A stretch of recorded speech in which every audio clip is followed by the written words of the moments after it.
Welcome to our monthly Creative Network Crafts conversation, co-produced by Voluntary Arts and the Heritage Craft Association.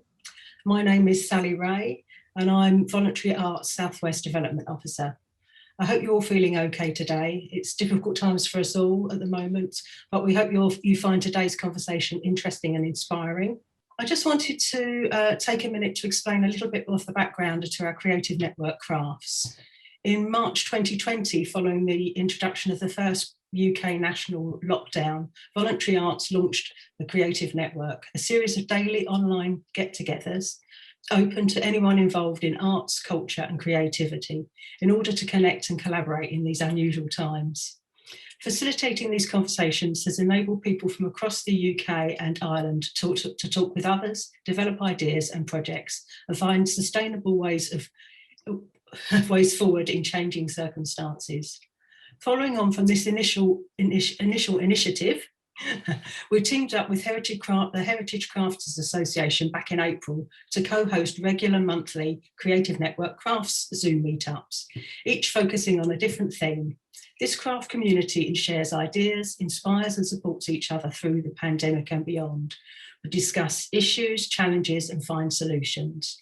You can find out more about this group and view videos from previous conversations via our webpage, which we're just going to add to the chat room now. Okay, so that's enough from me. I'm going to hand over to Daniel, who is the Operations Director at the Heritage Craft Association, who's going to introduce our guest. Over to you, Daniel. Thanks, Sally. It's my pleasure to introduce our special guest today, all the way from New York. But before that, just say a few words. In our combined 40 plus years supporting participation in crafts, both amateur and professional, Voluntary Arts and the Heritage Craft Association have been acutely aware of the need to move with the times and embrace new technologies and new ways of interacting. Traditional craft skills and craft communities have always adapted in order to survive, and that's something we embrace. Vlogging through platforms such as Snapchat, Instagram stories and TikTok are but the latest example of how age-old skills can be shared with those who might not otherwise have experience of them, to not only secure the future of these crafts, but to share their benefits in terms of both personal well-being and fostering community. That brings us to ELENA KANAGY-LOUX, and I think I've got that pronunciation right, having checked it with her beforehand. ELENA is a craftswoman at the forefront of this activity, with a following of over 340,000 on TikTok and a total of over 5 million likes for her posts, championing the value of traditional crafts and lace making in particular. ELENA is the co-founder of Brooklyn Lace Guild and collection specialist at the Antonio Ratti Textile Center at the Metropolitan Museum of Art. So without further ado, I'll hand over to ELENA to tell her a little bit more about herself. Thank you so much, everyone. Thank you, Daniel, Sally, and Damien, and everyone at Heritage Crafts Association and Voluntary Arts for having me. It's really a pleasure.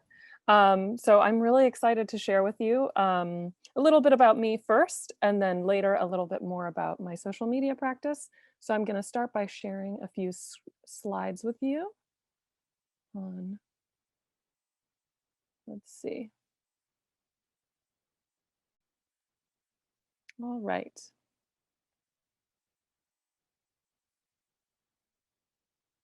Can everyone see this okay?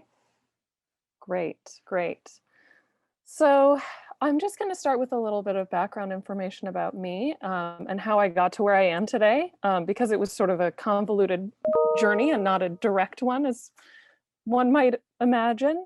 So I actually am the descendant of Amish and Mennonite missionaries to Japan. My grandpa was Amish in Pennsylvania, and he left with my grandmother to become Mennonites and become missionaries to Japan, where my mom was born. She's actually in this meeting today, so hi, Mom.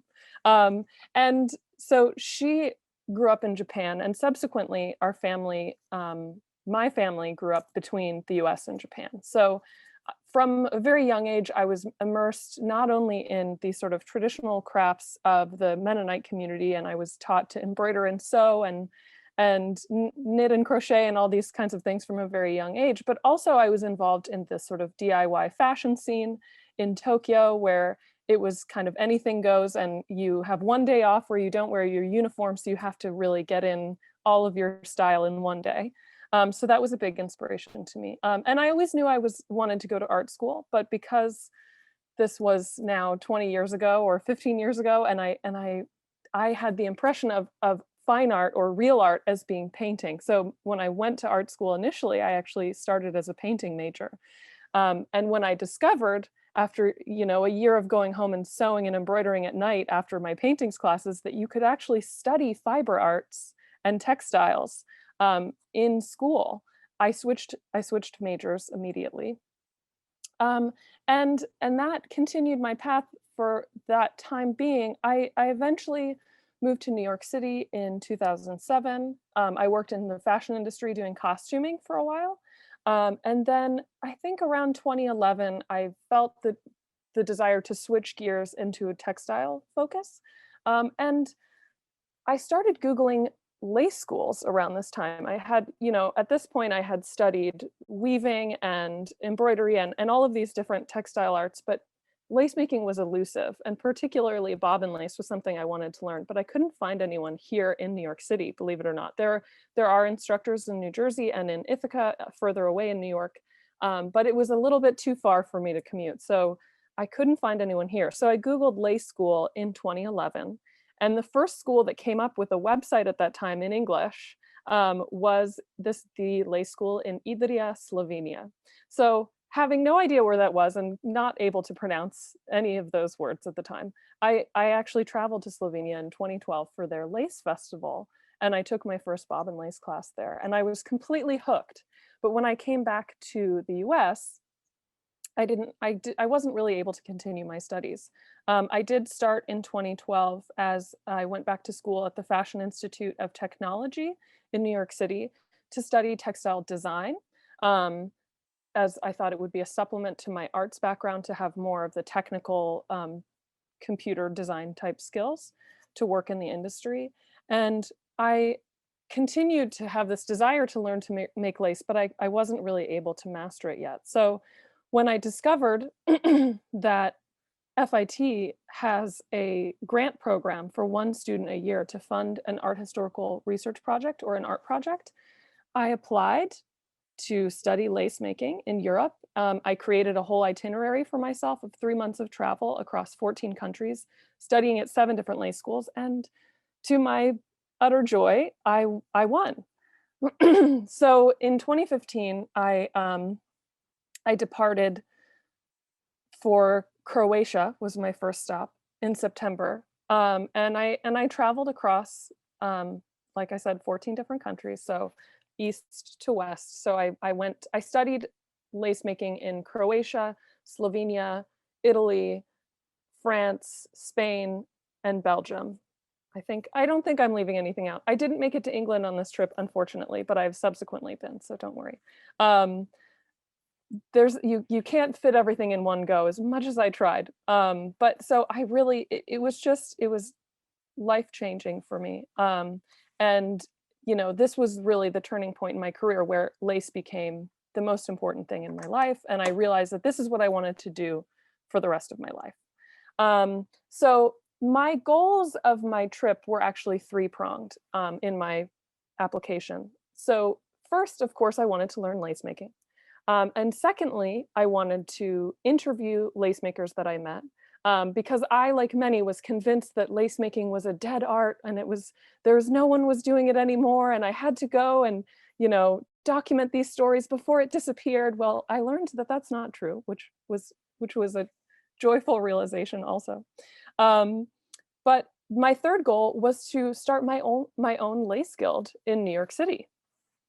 And so when I returned in early 2016 to New York, myself and the only other lace makers I knew in New York City, Kaylin Garcia and Devin Thine, founded Brooklyn Lace Guild.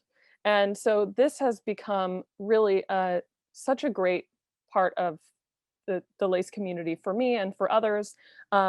We are now in our 5th year, so it's our 5th anniversary this year. And I think our membership has grown to over 30 people, which is pretty substantial for a brand new lace guild. And because of the pandemic, actually, we're now meeting on Zoom. And so we're able to welcome members from different parts of the country. So now we have membership all over the US, and we're just really, as Devin likes to say, Brooklyn Lace Guild is a state of mind. So we're just like-minded lace makers who are really interested in not only the history and the traditional aspects of making all different kinds of lace, but also in using it in new and innovative ways. So for example, you see here on the bottom left, one of our members, Cara Quinteros, who for her graduate project for her bachelor's degree in fashion design from Parsons in New York City, she actually created a totally sustainable handmade like lace garments that she constructed to shape of the patterns using Angora yarns that were sustainably manufactured, and it was a zero waste collection. So that's just one example of one of our many wonderful members who are all doing really cool and creative things. And it's been a great way to meet other lace communities as well.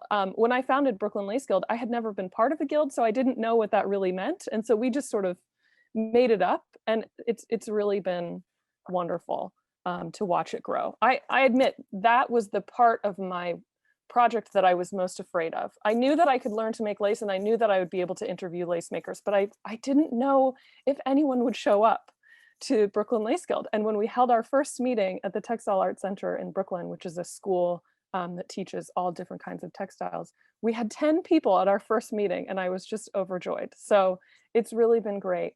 I also teach bobbin lace classes now at the Textile Arts Center, which now I do virtually, something which I would never have agreed to a year ago, and now I'm happy to do it. So it's interesting how that has changed everything so much.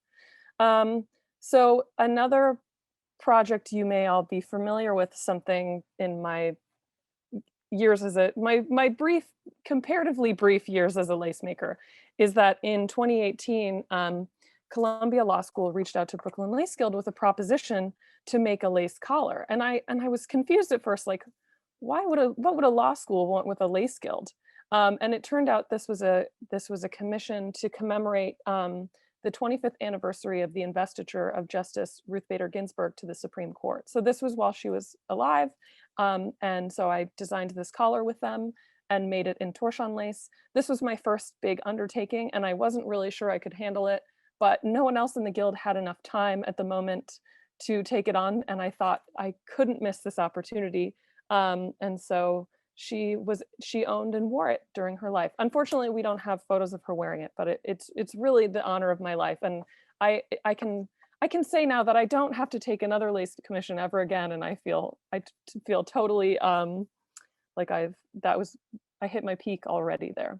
So another thing that I've been working through was in 2016, I began as a graduate student in costume studies, which is actually a fashion and textile history program at New York University. And I actually used my field research and interviews with lace makers that I had met on my travels in Europe as the basis for my thesis project. So I did a whole exploration of modern lace making today, what it looks like, and what it means to people, and how different areas are functioning comparatively. Some places are really flourishing and others have seen a great decline. So I was lucky in my second year of graduate school to become an intern for former textiles curator Melinda Watt at the Metropolitan Museum of Art in the European Sculpture and Decorative Arts Department, which is home to the European Textiles Collection, where they have 5,000 pieces of beautiful lace. So that was really a dream come true. And then I was even more fortunate. I graduated in May 2018 with my master's degree, and that month, someone left the department I now work in, the Antonio Ratti Textile Center, and I was offered a job working with the textiles collection. So that has really been a dream come true. It's a fantastic place to work. So just to introduce you to the Antonio Ratti Textile Center and what we do and what we are within the institution, we're a little bit unique in that we're not a curatorial department. So we don't have curatorial jurisdiction over the objects that we store, but we are a study and storage facility. So we store textiles from 12 curatorial departments. There are over 33,000 in total, and they span 5,000 years of history. So everything from ancient Egyptian mummy wrappings all the way to contemporary and modern art quilts that have become very fashionable in the last couple of years. So it's such a huge range of interesting objects, and it's such a joy to work there. So as you might well know, of course, textiles are very light sensitive and fragile, and they can't be on view in museums for long periods of time. So we essentially allow people to access things that are too light sensitive or too fragile to be in the galleries. Like a painting can be on view for 10 years and it's not going to be damaged by that, but a textile will deteriorate. And so instead, my primary responsibility at the Rati Textile Center is to work in our storage facility, in our study rooms with our visitors. So during normal non-pandemic times, that entails not only other researchers and historians and curators from other institutions coming to see textiles for their research, but we're also open to the public. So we have had everyone from quilting groups to Girl Scouts come and view textiles with us. We have many, many student groups come through. When I was a graduate student and an undergraduate student in New York City studying textiles, I came with my classes to the Rati Textile Center to see a viewing like the one that you see on the table here. So here I am in my lab coat in our lab with some textiles from our collection. I think these are mostly American and European embroidery and lace. But we have a very global collection. And the image on the left is of a Chinese, that's actually tapestry woven, kusu, silk tapestry woven robe that we showed as part of the Mellon Foundation Chinese Textiles Workshop that was a whole week. So I really feel like I'm in eternal graduate school studying textiles now, because we have so many knowledgeable people that come through and I learn from them every day. So while we are closed for appointments at the moment, we're hoping that by the end of the year, we might be able to open again. So we do also have an Instagram account that I run that I'll mention a little later. So please feel free to follow us and we will give some sneak peeks into what we do. I think that is where I'm going to stop for now, so we can switch to the first Q&A section. Brilliant. Thanks, Elena. That's all really amazing, and we're all really in awe of everything you do. We're going to take a break there to hear a few questions before returning to the rest of your presentation and hearing a bit more about what you're doing on social media. Damien McGlynn from Voluntary Arts has been fielding questions in the chat, so we'll go over to Damien now to introduce some of the questions.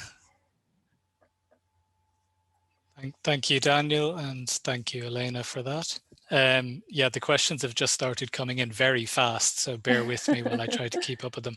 I'm going to ask a couple of you to ask your questions yourself, but what I might do first while you prepare for that is just some quick fire questions. So Gabriella wanted to know, is your thesis available to read online or is it available anywhere? That's a good question. I have not made it available yet, but it would be something that I would be willing to do. You can read the hard copy version on site at NYU, but of course that isn't available right now. But my long-term goal was actually to edit it and publish it as like a long article in an academic journal. So, but it's been a couple of years and I haven't gotten there yet. So not at the moment, but hopefully soon. Well, maybe there's somebody here today who can help make that happen. We'll fingers crossed for that. But yeah, people, your website link is in the chat as well if people want to keep an eye on anything you're publishing there. Sally asked, how long did it take to make the collar? It took for the 25th anniversary collar that you made. Yes, absolutely. So that I actually, one of my TikTok videos talks about that I will share with you as well. But the from start to finish, including the design process and swatching, it took me 300 hours, which for as a lace maker, it doesn't seem terribly long. I know that there are other lace makers who are faster than I am. I tend to be slow and precise, but I still think that was a pretty reasonable time. So starting from scratch, and I drafted with pencil because I hadn't learned to use Lace8 or any software yet. So now it might be a little quicker. That's still good time, I think. Well done. I'm going to ask two, maybe three people, if we have time, to just ask their own questions. So I was going to come to Louise West first, and then Jen Lister, who will come to next. But Louise, if you can unmute yourself. There you are. Yes, hello, Elena. Hello. Can you tell me what's on your bucket list, what you'd like to achieve in LACE? What's left for you to aim at? Oh, that's a great question. I would say to publish a book about lace is definitely on my bucket list. I'd like to curate an exhibition on lace, whether it's at the Met or at a smaller craft institution or gallery. That's definitely a bucket list item. And then I think the thing that I think of as being sort of like the pinnacle of achievement, that, okay, lace has made it for all of us once this happens, is I would like there to be a bobbin pillow emoji.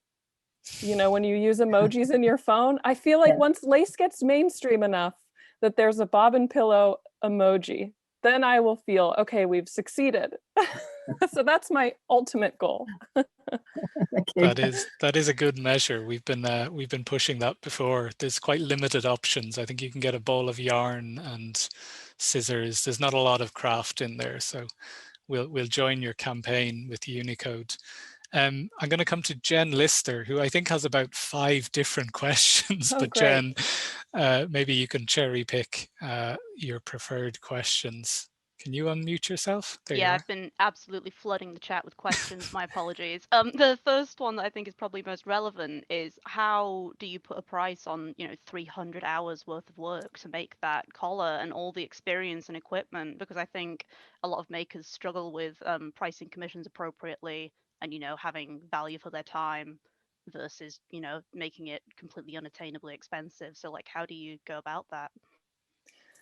That's a great question, and one that I still struggle with. So I think it's really a process. At the time, because I didn't feel super experienced in doing this kind of work, although I did work in commission-based fashion previously as a costumer, so I had experience making things custom, but not lace specifically. I basically gave myself an hourly wage that I thought was reasonable for the amount of experience that I have.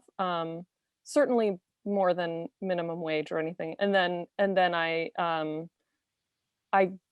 guessed how many hours it would take to make it. Unfortunately, I can't say the amount I was paid because of my contract, but I did feel that I was fairly compensated. And I also knew that even if I spent more hours on the piece than I thought, which I did, that it was such an important project that this was a place where I was willing to do this, also because of the honor of doing it. So I wouldn't have felt that way for every lace commission, but for this particular one, I felt it was just really important to have that opportunity. So, but in the future, I would have to think differently, I think. And how many hours did you estimate it would take you? Because I think we've all been there when we think, I can get this done in this amount of time, and it never does. Well, I try to estimate and then double it. I'm not actually sure. I think I maybe guessed 200 hours. I think I guessed 100 and then was like, okay, I should double that because it'll take 2 times as long, but then it took 3 times as long. I think that sounds about reasonable. Cool. Thank you, Jen. And there's lots of other questions from Jen in the chat, which we might be able to come back to. There's been a couple of questions that are really about your guild, and a few questions about engaging younger people and different demographics. You're set up in Brooklyn, which is part of one of, a huge city that's quite diverse. I think you might start to cover some of that when you're talking about the social media.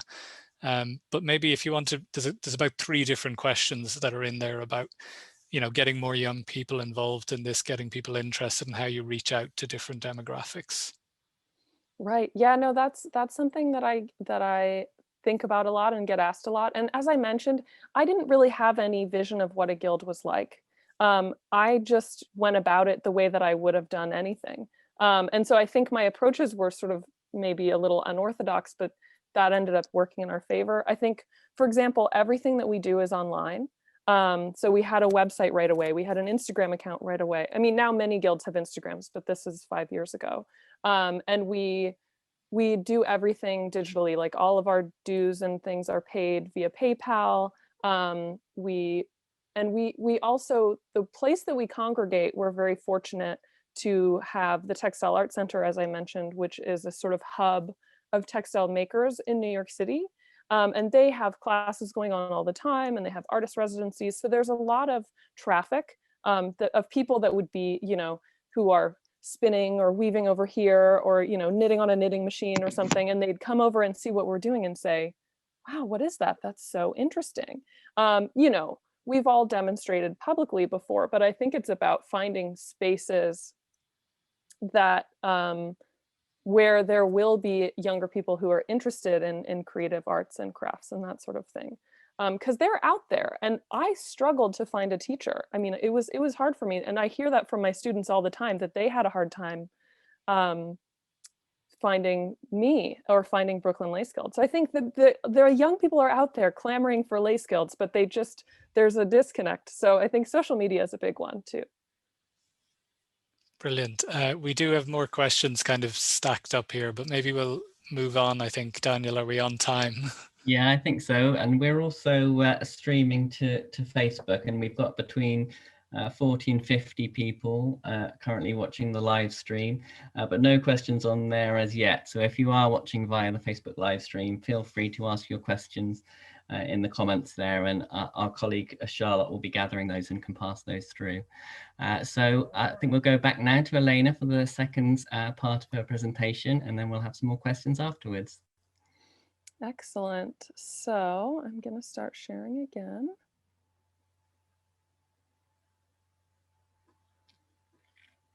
All right, I think this should be working. So I'm just starting with the 3 Instagram accounts that I do run, because I run a lot of social media accounts, which is, as I'm sure you all know, it's a lot of work. So I've actually been taking a little break, posting less in January. There's a little easing back into the new year. So, but I'll start by just saying that social media wasn't actually something that came naturally to me immediately, and it wasn't something that I was naturally inclined to do. But I would say as far back as when I was in art school studying fiber art in around 2005 or 6, I had professors who said, Elena, you should take photos of your outfits every day, because they are really part of your body of work, of your artwork.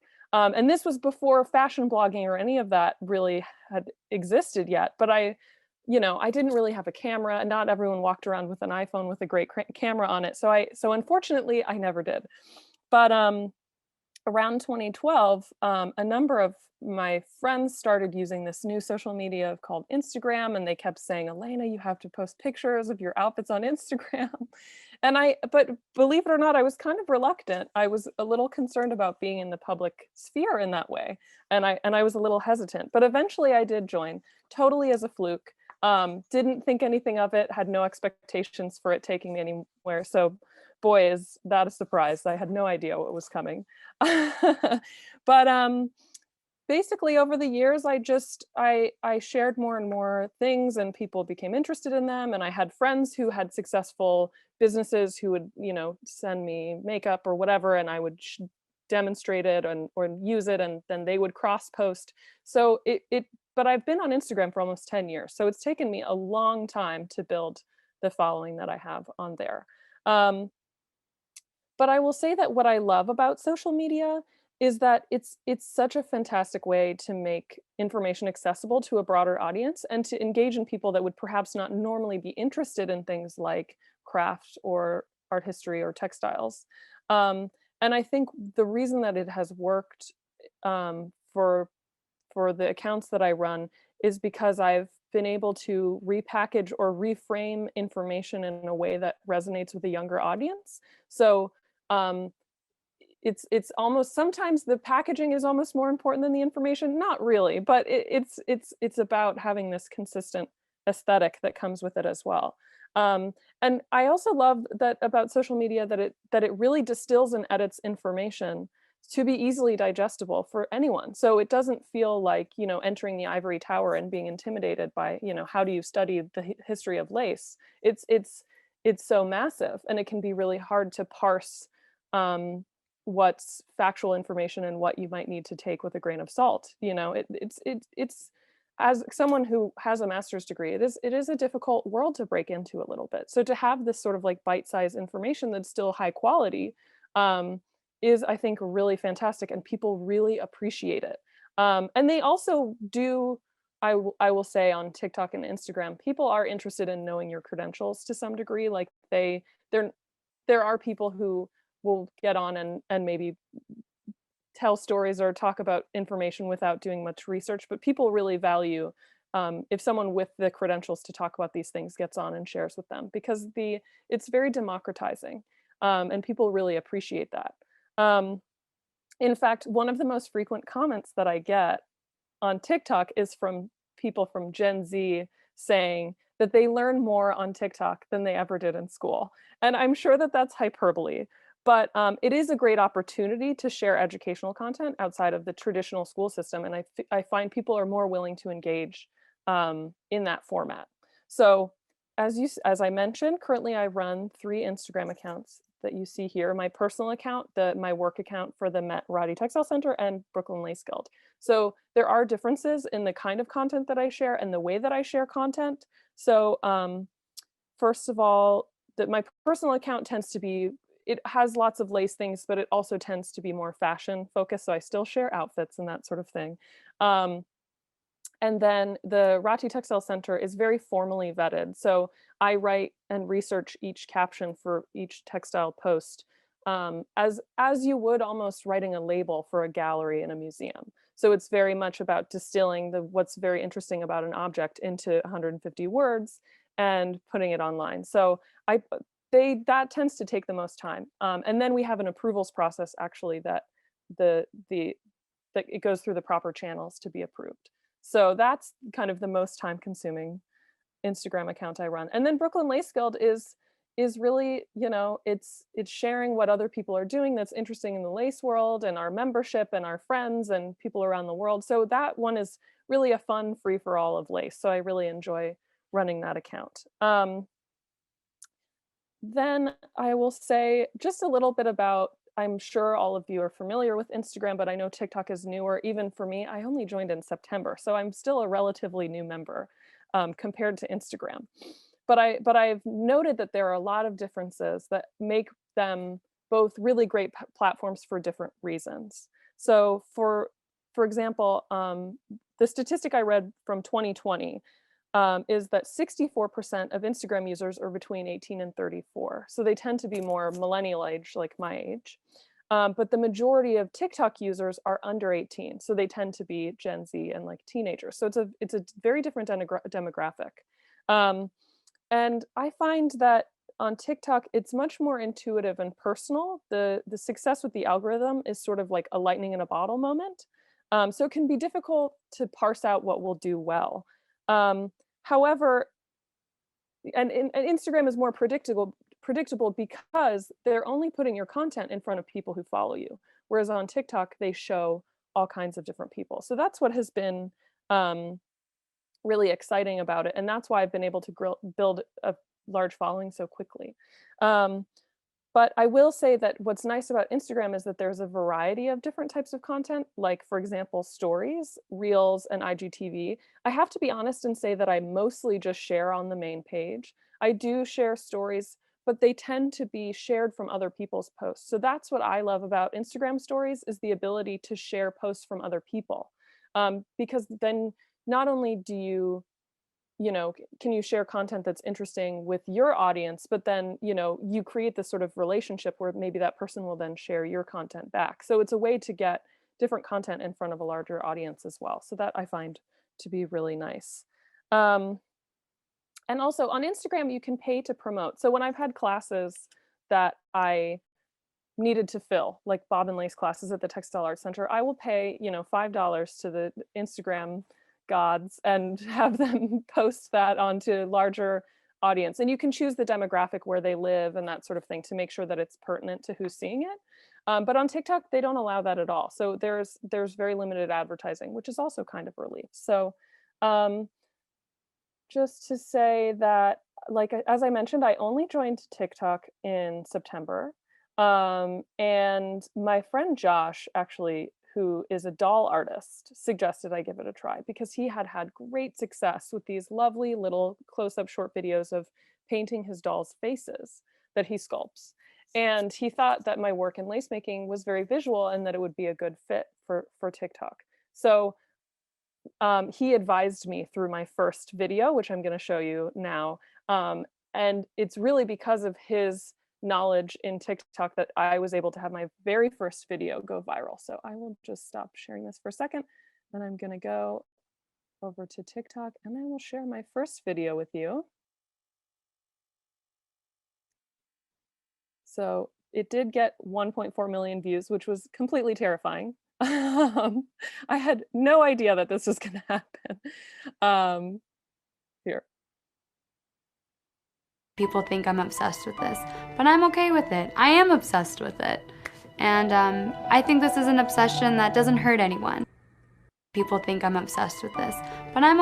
So you can see that it's really very short. I think the video is only about 14 seconds or something like that. And I will say that the audio isn't me speaking. It was a viral video of a girl talking about her. She's talking and the background of the video was her celebrity crush. So it was a totally unrelated topic, but I really liked the audio of talking about being obsessed with something. And I thought that it would be a great way to kind of showcase lace and what I was doing.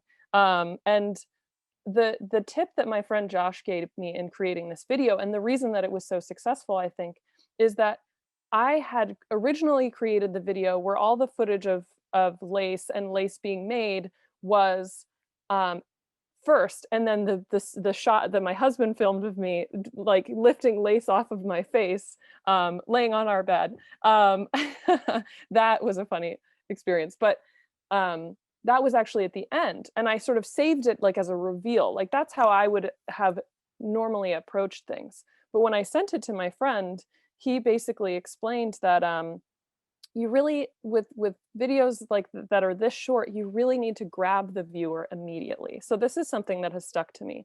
And you'll find that a lot of people creating content on TikTok will start out by jumping into the screen or doing some dramatic action. So that immediate action was what got people interested. But what I also discovered was that people were so intrigued by what I was doing. They had never seen anything like this before. And I just had thousands of comments, literally, of people saying, oh my gosh, I never thought about how lace was made before. This is totally blowing people's minds. And there are a few comments saying, oh, my grandma makes that, or, you know, oh, I grew up in Puerto Rico and we make it and we call it bolillos or whatever. So, or mundillo. So it's, it was really very exciting. And I was really intimidated actually to make my next one. But the next one I made, it's just sort of like, as the kids say, a vibe. It's just a mood. It's just a pleasant video of me making lace. So this is before I got into these very like historical narrated type videos. So I'll just show you this one because it's very quick. Now I know what's real, what's fake.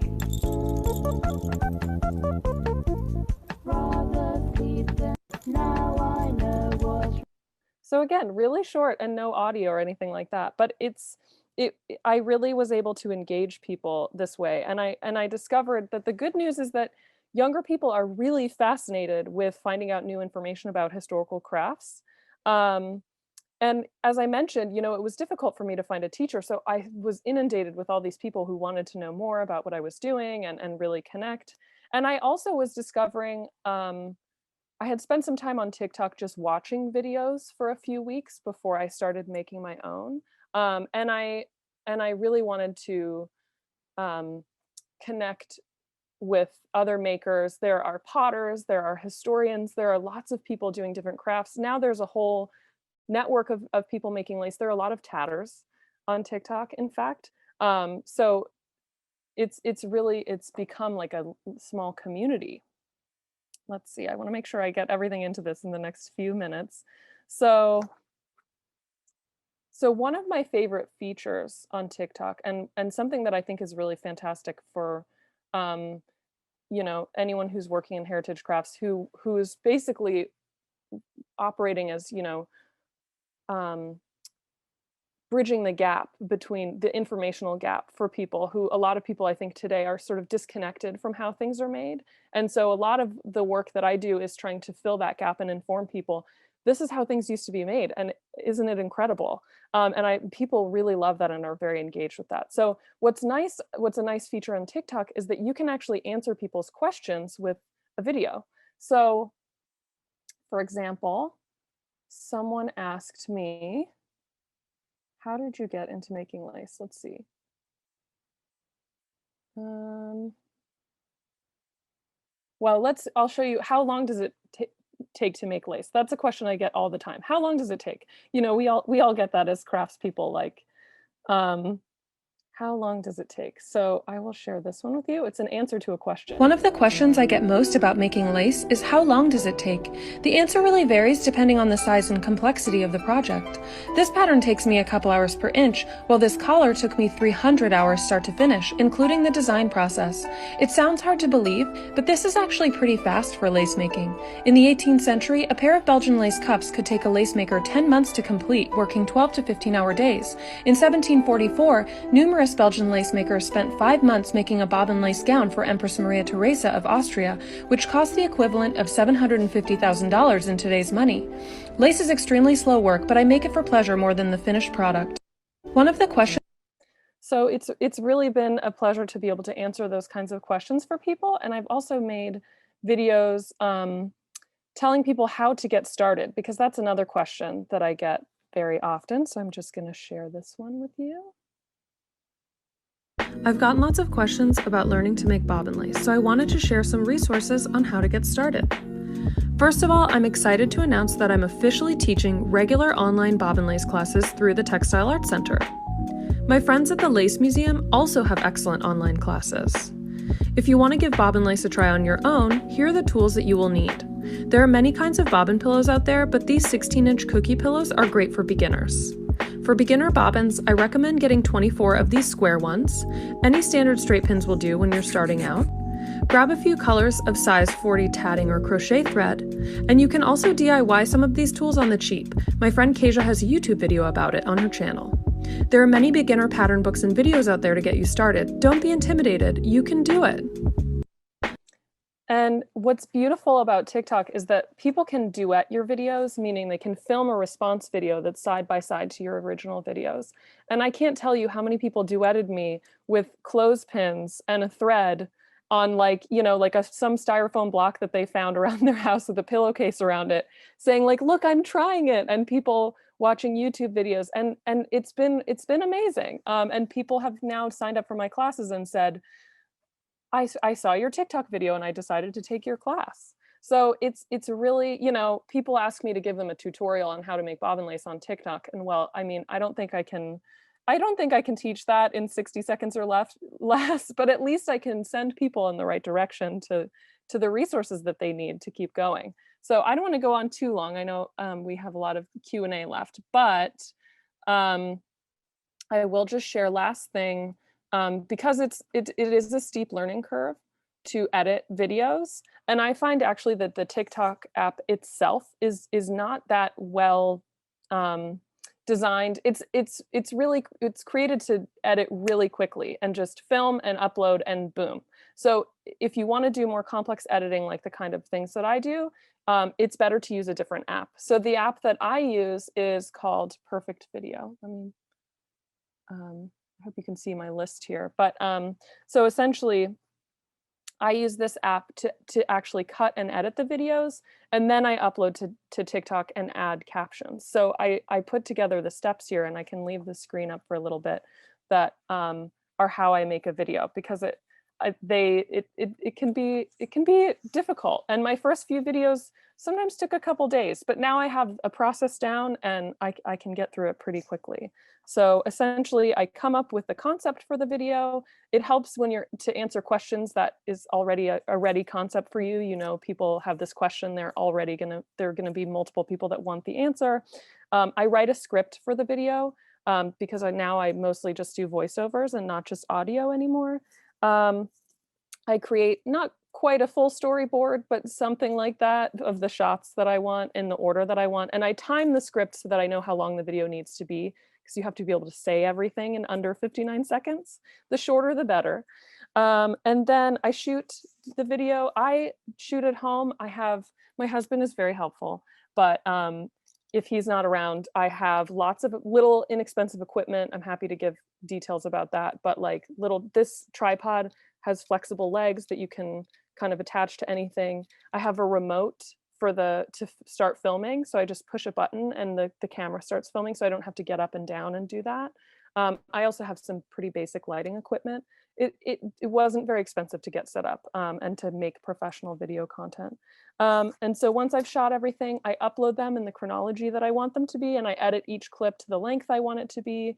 And then I record the voiceover. And this is actually one of the hardest parts, believe it or not, to get you to say everything you need to say in the time that you have. And then I personally add background music because I think it sounds nice.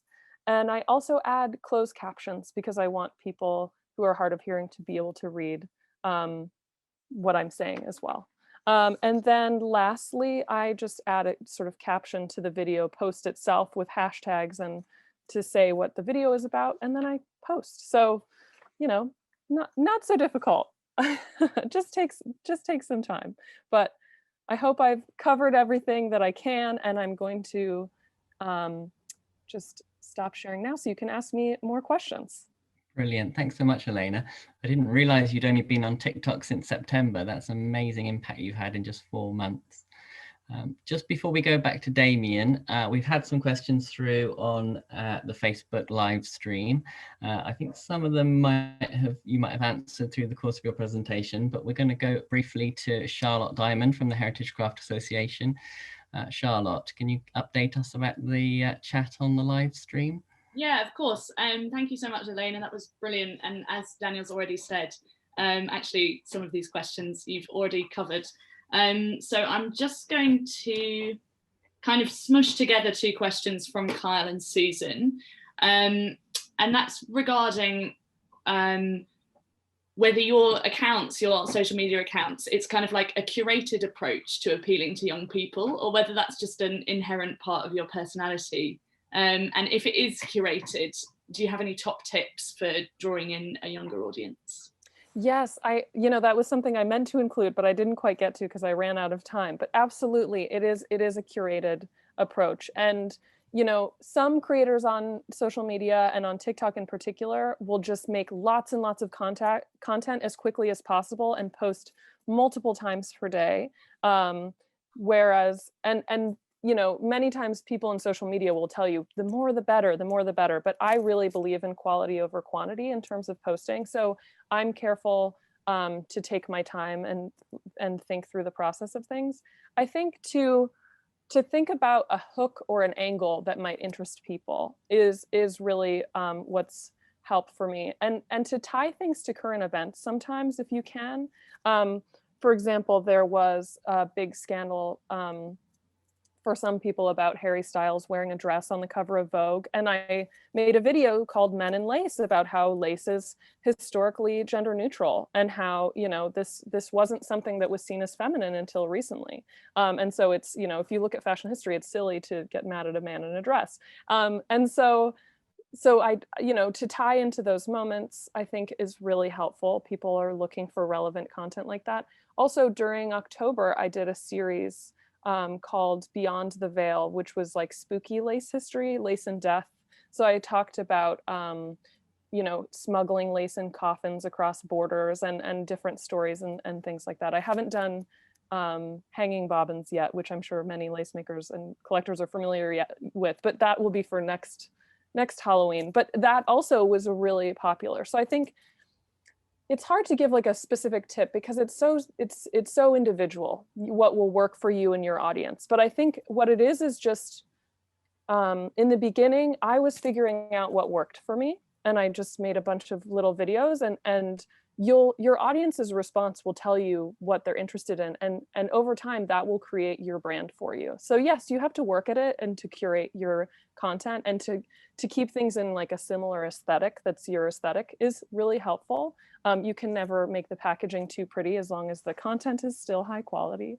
But really that will develop. It takes time. It's not something you can just nail immediately. And actually that's what I like about TikTok and social media generally, is that it's not just about being pretty either. It really, people are seeking authenticity. So they want to see something really true from you. I hope that is helpful. Brilliant. Thanks, Elena, and thanks, Charlotte, for feeding that question through. Let's go back to Damien now to see if there have been any more questions in the chat. Hello. Yeah, there's loads of questions again, so we're going to see what we can fit through. I'll follow on from the one you were just talking about. You mentioned Harry Styles. So Mary from the Heritage Crafts Association asked, do you know of any male lace makers? Absolutely. Yes, I have some dear friends who are male lace makers. Pierre Fouché is a very famous lace maker out of South Africa who's really wonderful. Tarmo Thornstein, I'm sorry if I'm pronouncing your name wrong, but is a Finnish lace maker, and he's very well known as well in the lace community. But I will say that was one of the things that surprised me in my travels, was that I had this image of lace makers as being mostly elderly women, which, not that there's anything wrong with that anyway, but I was totally wrong, and I met a really diverse group of people that were interested in making lace. So yeah, there's even a teenager on TikTok who tats, and who kept tagging me in his videos and being like, look, I'm a lace maker too. So now we follow each other, and it's really cool. I mean, he couldn't be older than 17. So it's exciting.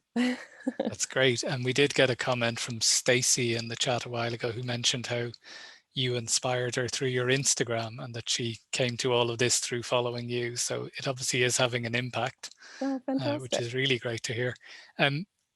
Alison Baxter, you asked a question a little while ago. I'm going to see if Alison wants to unmute. Yeah, there you are. You're unmuted. Hiya.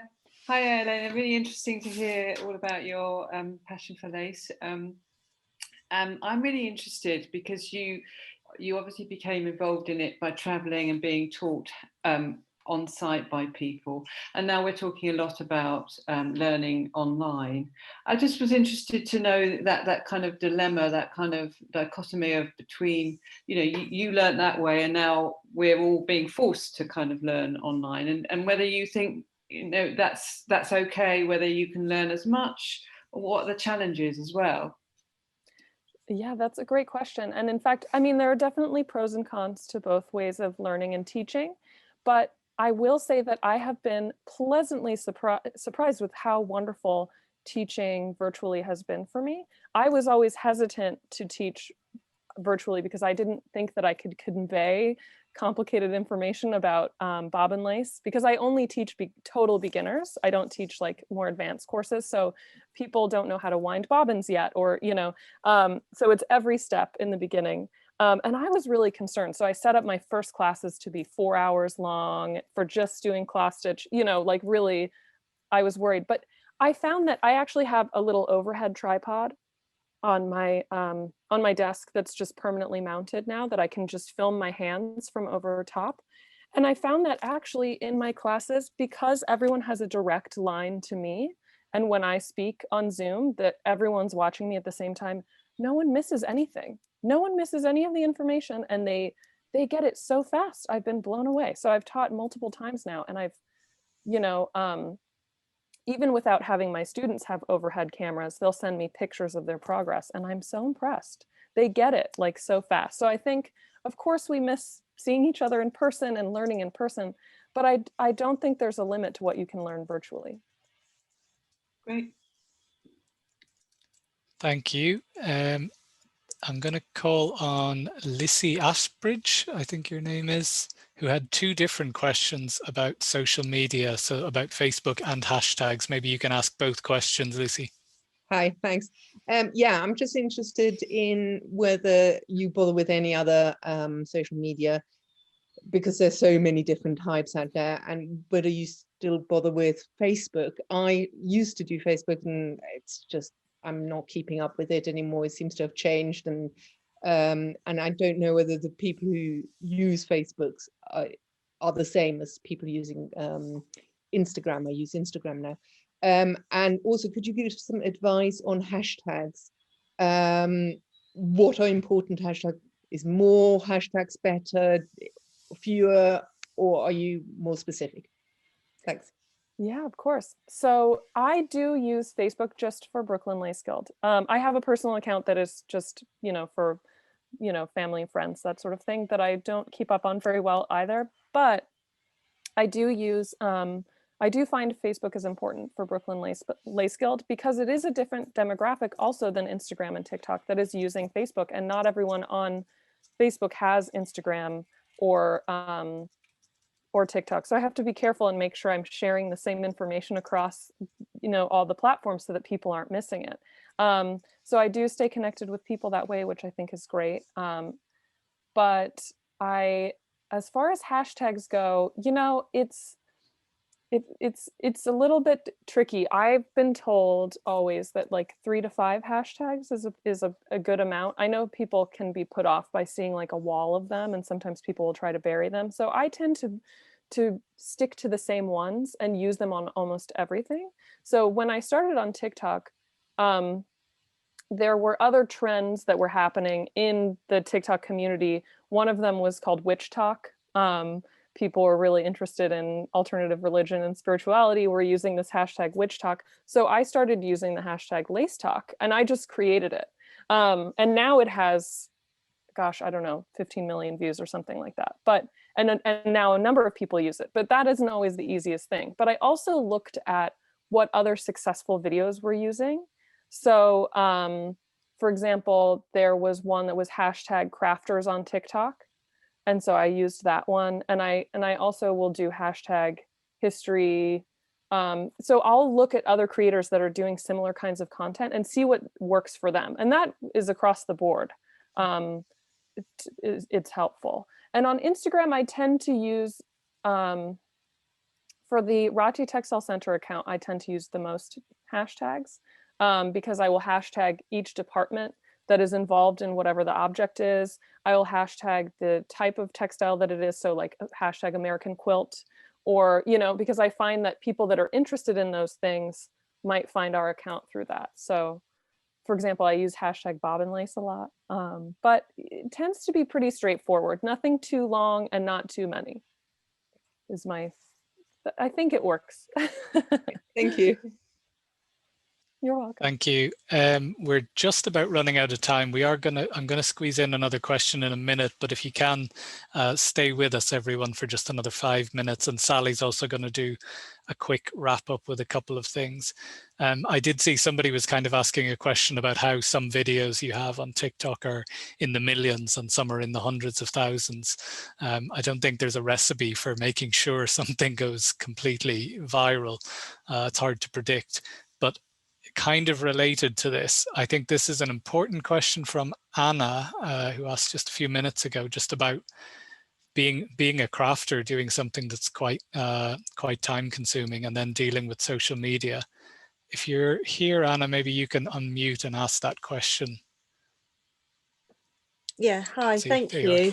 Yeah, I've spoken to other crafters, other makers, and some of them have specific times of the week, times of the day that they might post on social media.